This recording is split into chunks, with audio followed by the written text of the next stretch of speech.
It's very, for me, it's very, very weird if a product is gonna be high-end, supposedly expensive, and called luxury, but then the people working behind the scene are miserable.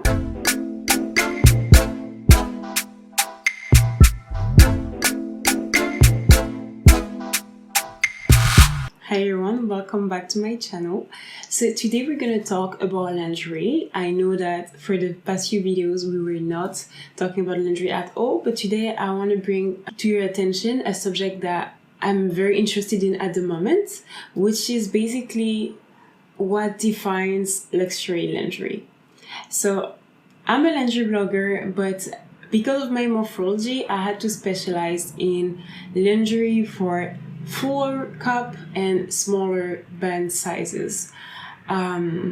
You know, also because of this morphology, I had to get interested in the higher end of the lingerie market since I was very young, simply because where I lived, it was literally impossible to find my size for less than 70 euros.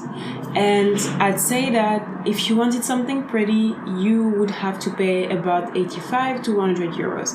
So at 70, I'd say at 14 to 17 years old, this is definitely considered luxury prices. Eventually, you know, as I got to learn more about the lingerie market and the luxury market, I realized that luxury has a very broad definition. It's very subjective, basically. So one thing I noticed is that I'd say in the past few years, especially since the brand Savage X Fenty came out, it's been popularized to wear dramatic lingerie on the internet. When I started blogging, it was definitely not something that was that common. Right now, obviously, everybody finally found out that it's fun to wear satin, dramatic robes and strappy lingerie. However, I think because of that, because it used to be so uncommon for people to feel comfortable and find really good, really fun pieces of lingerie in their sizes, both because of the lack of knowledge of people in general, and also because of the way the lingerie industry used to work. Because of all those things, it seems that the definition of luxury has been modified in everybody's mind, just because basically when someone accepts to pay the price of Fenty lingerie, while they used to pay maybe $20 for a bra in the past at, let's say, Target or a place like that, well, for this person, spending, I don't remember the the price of Fenty's bra, but spending, let's say, $50 for the same bra, $40 or 60, it seems like a lot of money. So eventually, when you're gonna pay more than $100 for a satin robe, it will feel maybe luxurious to you because you used to spend a little less on your loungewear. Maybe then spending a little bit more on your lingerie seems like a lot. And then comes the definition of luxury.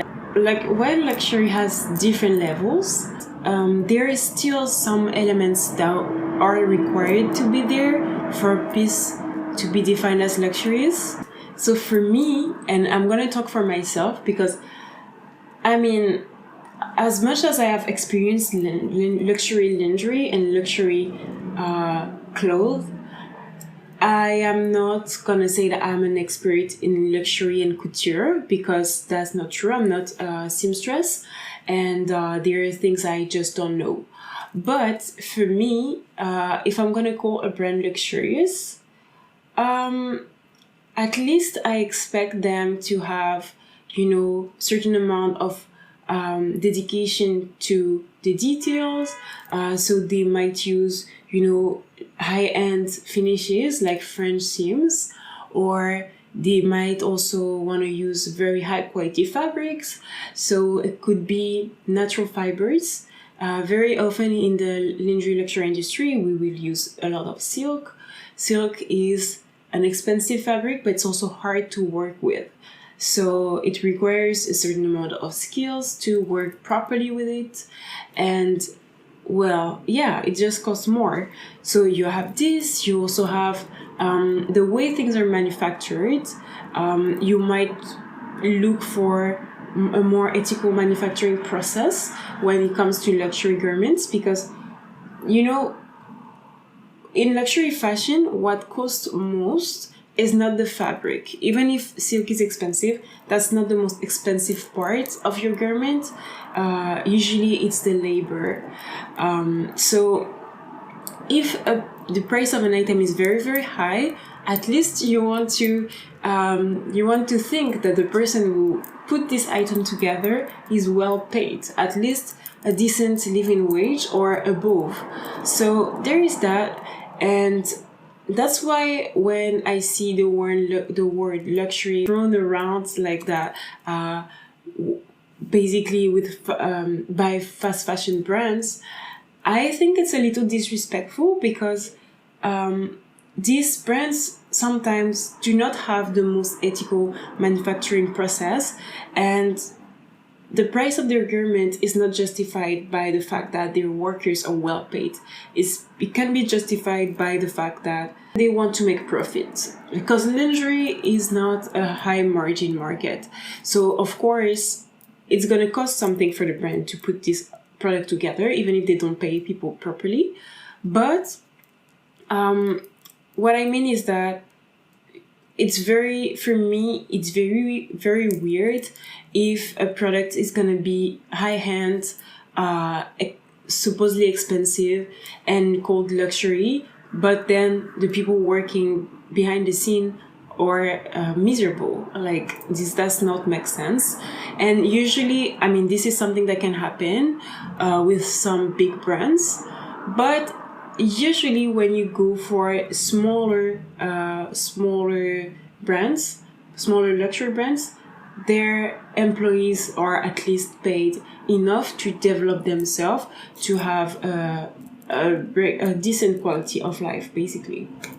Alright, so there is the manufacturing process, but there also is a part of creativity. Like, usually, I mean, it's not always the case, because obviously if you buy a cashmere sweater, it doesn't necessarily require it to be so original, but it needs to be just well made, well put together, fit great. So you want also a certain attention to these kind of things. Basically, the product needs to be well thought out.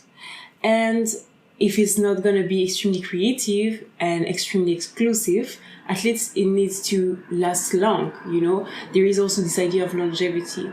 Now, for sure, some part of the fashion market just create to create. That's also something that's very luxurious, when you have the freedom to create, even if it's something that's completely unpractical and nobody's gonna wear this. It's just gonna be something someone owns because it feels good to have it, or to put it on once every so often, take selfies, but it's not necessarily something they will wear every day at work. So there is also the possibility of customization, made to measurements, and all those things. So obviously, depending on the brands and all that, you might not be able to customize anything.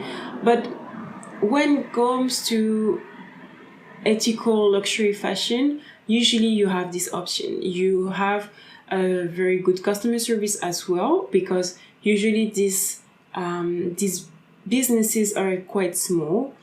I would say that yes, there are big luxury fashion brands, but I have noticed that the bigger they are, the less you can expect from them in terms of customer service and all that. So obviously, if you're really, really, really rich, you might be able to have high expectation from them. Like, for example, celebrities, I'm pretty sure if they're in contact with Dior, they can get whatever they want made to measurement and customized for them. But if you are a more regular person, you might want to look for smaller businesses. And it doesn't mean the quality is going to be less. Actually, I find that it's usually something more personal that you're gonna get with a smaller brand, smaller designer. Usually the company doesn't have so many employees, maybe 5, or less. So yeah, there is all that. And for me, all these elements are part of what what is part of a luxury industry, luxury fashion, ethical fashion industry. And obviously, usually it comes at a price. So if you have all these elements together, you can expect that your bra is not going to be retailed at the same price as a bra that's made in a factory very quickly, and that as a product that is very easily available to everyone. Sometimes you have to wait. The product might not be ready to ship. You might have to wait until it's actually manufactured for you. So there are all those things to take in consideration when you see luxury put on a product, let's say. So obviously, sometimes you're not gonna have all these elements all together in one brand, and it doesn't mean the product is not luxurious. You also have to take in consideration that in the luxury market, you have this idea of basically having a designer that has a vision, and sometimes the vision that this person has of what they want to create doesn't align with yours. So, for example, for me, I've noticed that some luxury brands, when they create bras and they accept to create bras in my size, sometimes the bra is not up to my standards. However, it is up to some other people's standards, maybe because it features silk, expensive embroideries, and it just looks the same as a core size bra. However, for me, to consider this bra as up to my standards, it also needs to fit very well, because I'm a very practical person. It doesn't show all the time, but I actually like to wear stuff that I don't have to discriminate. I can put them on at any time and it's gonna work. So it's not always realistic for luxury lingerie. But I do wear my bras all the time, whether they're made of silk or mesh or whatever. Like, I try to buy stuff that I will be able to do this with. So to illustrate this, I wanted to show you 5 bras from my personal collection and, talk to you a little bit about what makes them luxurious for me, in my opinion, and what maybe could differ, I'd say, from another person's point of view.